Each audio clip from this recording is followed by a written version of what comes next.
Operation Destabilise is the NCA-led investigation to tackle Russian networks that launder billions of dollars on behalf of Russian elites and serious and organised criminals around the world.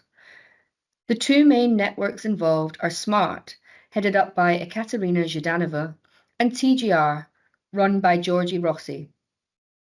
Together, they operate in around 30 countries across the globe, providing a service to Russian espionage operations, sanctioned individuals and organisations, cyber criminals, and drugs gangs alike. They do this by collecting funds in one jurisdiction and making the equivalent value available in another, often by swapping cryptocurrency for cash. As an example, say a Russian cybercrime group has $1 million in cryptocurrency paid by a victim following a ransomware attack. And in the UK, a drugs gang has made the same amount in cash, which now needs to be laundered. The networks would arrange for the UK drugs gang to be paid in crypto in exchange for their cash. The cash would then be laundered out of the country through cash-rich businesses such as construction companies, and further laundered through a series of international business accounts. After the exchange, the drugs gangs use the crypto to buy more drugs or even firearms, causing harm to communities across the UK. And the equivalent value of cash would make its way back to the Russian cybercriminals.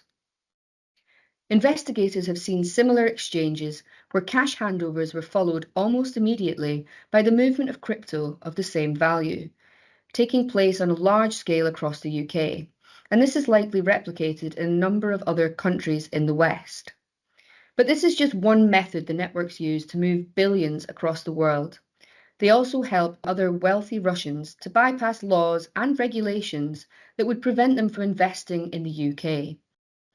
They use a complex laundering process to mask the source of the funds, enabling their clients to secretly buy property and high-end goods in the UK.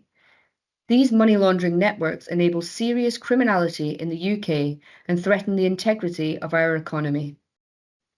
Their service fuels the drugs trade and associated violence committed by gangs and deprives society of legitimate funds that pay for schools, hospitals, and social services.